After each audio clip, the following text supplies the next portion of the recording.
Is it a little mean to say love makes men go soft? Yeah, but this feeling has also made Kong stronger in different ways.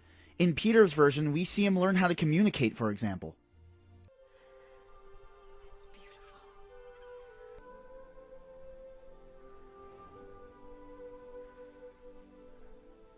Beautiful.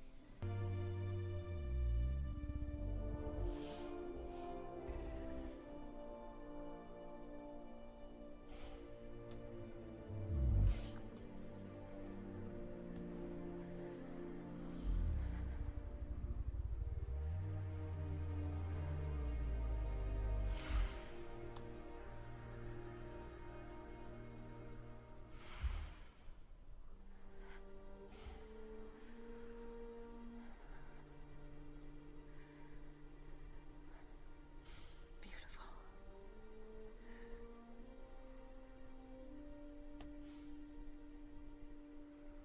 Yes.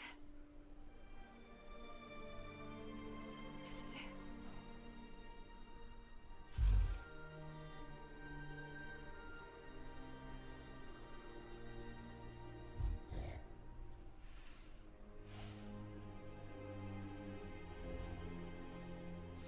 And that's the ultimate tragedy of Peter Jackson's King Kong.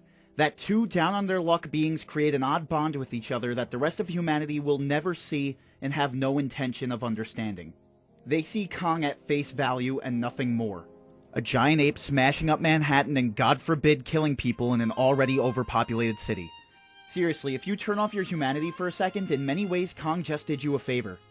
I kid, of course, but actually if you watch the 2005 Kong, it really doesn't seem like Kong is the cause for all the damage. It's the people reacting to him that cause more destruction, really. It's hilarious. When Kong exits the theater, sure, he throws around a couple of cars, but that's just because he's scared. Really, he has no idea what he's doing. He's just trying to figure out where the hell he is. And, of course, trying to find Anne.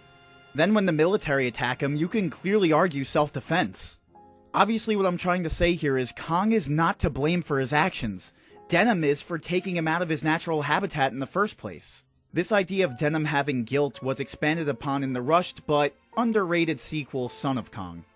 There's a shirt out there that says King Kong died for our sins. Now, aside from being just a funny little shirt, it's actually pretty true. Kong died not only because of his love for Anne, but also because of the colonialist nature of man.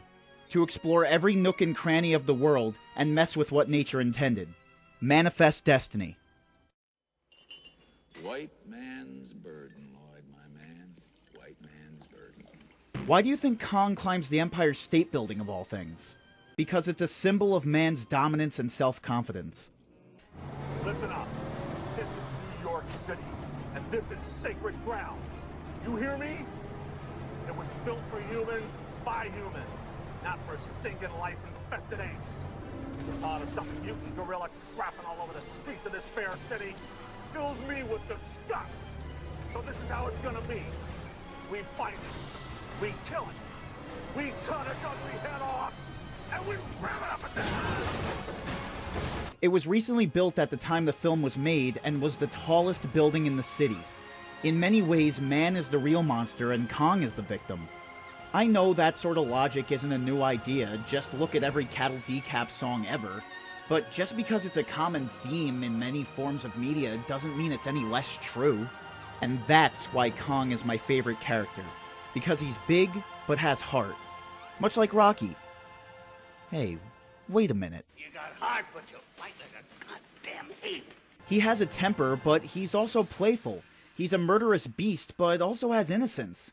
He's a creature said to be neither beast nor man, but has feelings. His emotions are the most basic, but in the end, the most human.